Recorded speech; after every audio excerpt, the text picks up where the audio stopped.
Hello this is the first video. நான் நினைக்கிறேன் நான் கெட் ரெடி வித் மீக்கு வாய்ஸ் ஓவர் கொடுக்குறேன்னு சொல்லிட்டு. இது மண்டே மார்னிங், ஸோ கொஞ்சம் மோட்டிவேஷன் தேவைப்படுது. நான் நல்லா கிளம்பலாம்னு சொல்லி கொஞ்சம் டைம் எடுத்து கிளம்புனேன். ஃபர்ஸ்ட் வந்து லாரியல் பாரிஸோட சீரம், அது அப்ளை பண்ணால் தான் நம்ம ஹேர் கொஞ்சமாவது நம்ம கண்ட்ரோலில் இருக்கும். நெக்ஸ்ட் வந்து பான்ஸோட மாய்ஸ்சரைசர், அதுவுமே சூப்பராக இருக்குது. எனக்கு ரொம்ப நல்ல மாய்ஸ்சரைஸ் போட்டாலே ஒரு மாதிரி ஜாலியாக இருக்கும் எனக்கு. நெக்ஸ்ட் வந்து இந்த வெயிலேருந்து நம்மளை காப்பாற்றுறதுக்கு ஒரு முக்கியமான விஷயம் வந்து சன்ஸ்க்ரீன். இப்போ வெயில் போயிட்டு திரும்பி வெயில் வந்த மாதிரி இருக்குது கோயம்புத்தூரில். ஸோ அதுதான் நம்மளை ப்ரொடெக்ட் பண்ணுது. நெக்ஸ்ட் நான் ஒரு விஷயம் வந்து சொல்லணும்னு நினச்சேன். அந்த வீடியோ பார்க்கும்போது தான் எனக்கு ஞாபகம் வந்தது. எனக்கு வந்து ஃபஸ்ட்டு லாஸ்ட் இயர் இந்த டைம்லலாம் எனக்கு வந்து ஐலைனரே போட தெரியாது. ஆனால் என்னோட ஃப்ரெண்டு காஷினி, சுதர்ஷினின்னு சொல்லி 2 பேர் இருக்காங்க. அவங்க 2 பேரும் தான் எனக்கு போட்டு விடுவாங்க.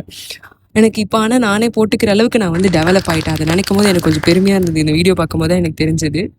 அதுதான் விதிக்கு ஃபோட்டோ எடுத்துகிட்டு நெக்ஸ்ட் லிப்ஸ்டிக் போட மறந்துட்டேன். அதனால் 2 ஷேட் லிப்ஸ்டிக்கை வந்து மிக்ஸ் பண்ணி, அதுவும் இப்போ தான் கொஞ்சம் ரீசெண்டாக தான் நான் போட்டுட்ருக்கேன். முன்னாடிலாம் போட மாட்டேன்.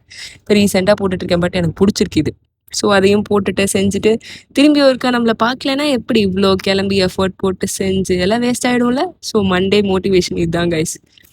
போட்டுட்டு வாட்ச் மட்டும் போட்டுட்டு கிளம்பியாச்சு. இதில் இன்னொரு விஷயம் என்னன்னா, நான் வந்து வீட்டில் இருக்கும்போது எனக்கு வந்து பொமக்ரானேட் எங்கள் அப்பா உரிச்சு கொடுப்பாங்க. அப்போ வந்து எனக்கு சாப்பிட்றதுக்கு இறங்கவே இறங்காது. எனக்கு வேணாம்னு சொல்லுவேன். But now the truth is நானே ஃபீல் பண்ணி நானே this is the outfit of the day guys and I am going to office.